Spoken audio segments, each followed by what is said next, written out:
With proper planning, a retiree can actually keep their tax bill as low as possible during retirement. To discuss some ways to develop an efficient tax plan is my guest, Sam Olson in Phoenix, Arizona. Sam, it's good to see you again. Welcome back. Can you talk about the difference between tax preparation and tax planning?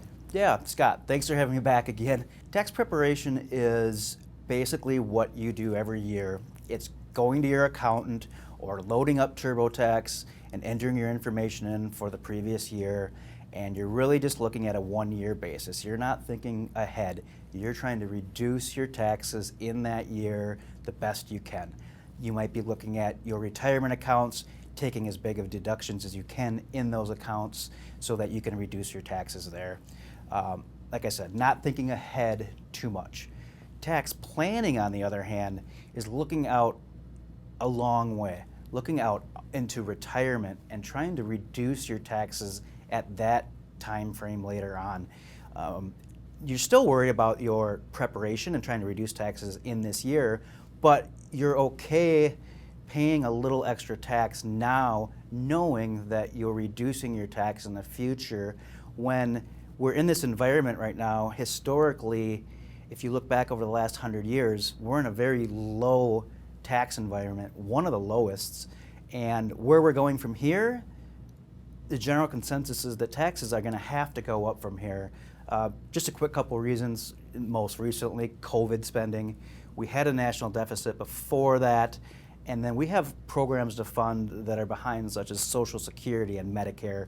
All these things are going to lead to higher taxes in the future. At least I believe they're going to lead to that, and many people do. So when we're looking at if we can pay a little extra tax now to save us a lot of tax in the future, it might not be a bad place to start some of this tax planning.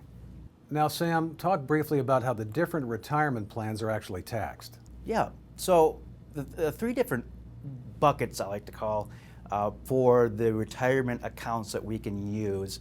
I like to simplify the terms on them. I call them tax now, tax later, and tax never.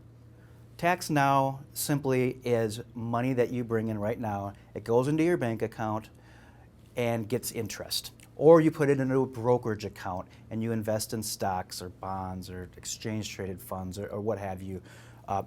Or real estate if it's sold in that year. That's all taxed on this year's tax return. You have to pay for those gains, capital gains, interest, whatever that might be. Looking forward to the next bucket, taxed later. This is where we find all of your kind of traditional retirement accounts. So we have the traditional IRA, 401k, 403b, 457 plans, maybe a deferred comp. All these things that you're getting a break for this year on your taxes. You're getting that deduction, or they're not even hitting your tax return, such as a 401k, and it reduces your tax this year, but you have to pay tax on that later. You're kind of kicking the can down the road because that goes into your account and it grows and snowballs over time, which is great because you're building wealth. However, in retirement, after age 59 and a half, you have access to start taking those funds out.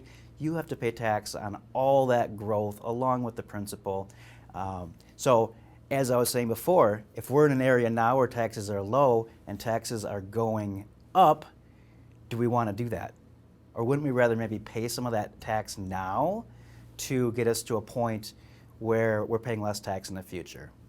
That brings us to the third bucket, taxed never. This is your Roth account and maybe a few other accounts, but the most popular account here is your Roth option. You got the Roth IRA. You may have at work, a lot of company plans now have Roth 401ks, Roth 403bs that you can put money into. The difference is here, you're paying for the tax up front, but then the money goes into an account and it's never taxed again. That is huge. An analogy for this that I like to use is the farmer and the seed. He's planting a crop, the farmer goes out, spends money on the seed, waits a few months, has a harvest. Would you rather pay tax on that seed or on the harvest? Seed might be $1,000, the harvest he might make $10,000. On the seed, you'd end up paying, with a 20% tax rate, you end up paying $200. If you wait and pay tax on the harvest, 20% tax rate, now you're paying $2,000. $2,000 or $200. So as we're doing this tax planning and looking forward, we're really trying to utilize these taxed never accounts. So what factors determine if a Roth conversion is a good idea now? Sure. So looking at Roth conversions, first let's clear up the difference between a Roth conversion and a Roth contribution. This gets confused with people all the time. A Roth contribution is what I was just kind of talking about earlier. It's where you take money and you contribute in that tax year to a Roth account. There's limits on it, income limits, and then there's also the limit of $6,000 or $7,000 per year if you're over 50. Now, that's the Roth contribution on a yearly basis. There's something else called a Roth conversion. That's where we take pre-existing traditional IRA dollars, so pre-tax dollars, and we can convert them to a Roth account.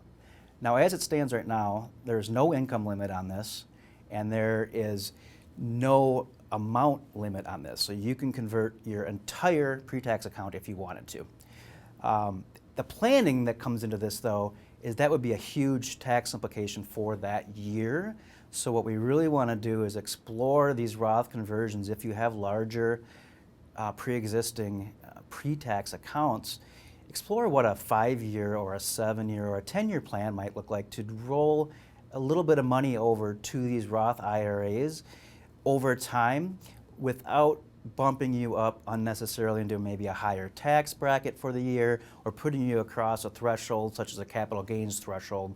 So it's something that, again, having a plan, working with somebody that can show you on your taxes that we're going to maybe maximize a tax bracket and move this amount of money, and then we can get that money from the pre-tax account to the Roth account. Again, the caveat is, though, you do have to pay taxes on that in the current year. But again, we're looking forward. We're doing tax planning, and we're trying to limit your taxes in the future, 10, 20, 30 years down the road for you. And we're also looking at your beneficiaries, your children, your grandchildren. When these accounts, these traditional accounts, a traditional IRA, moves to your children, it has to be drawn out of that account in 10 years. That's a new rule that came into effect a couple of years ago with the Secure Act. 10 years and it has to be drained. That may put a burden on your beneficiaries that may not want to draw that money out. Also, you have RMDs coming up, required minimum distributions, starting at age 72. That's a new rule as well. Used to be age 70 and a half, now it's 72. They're going to force you to start taking money out of your retirement accounts, whether you want to or not, and that may be an unwanted tax burden for you. So it's always a good time to explore the Roth conversions, try to come up with a plan that minimizes taxes for the current year, and see what we can get done. My guest has been Sam Olson in Phoenix, Arizona, and this is Retirement News Online. Thanks for watching.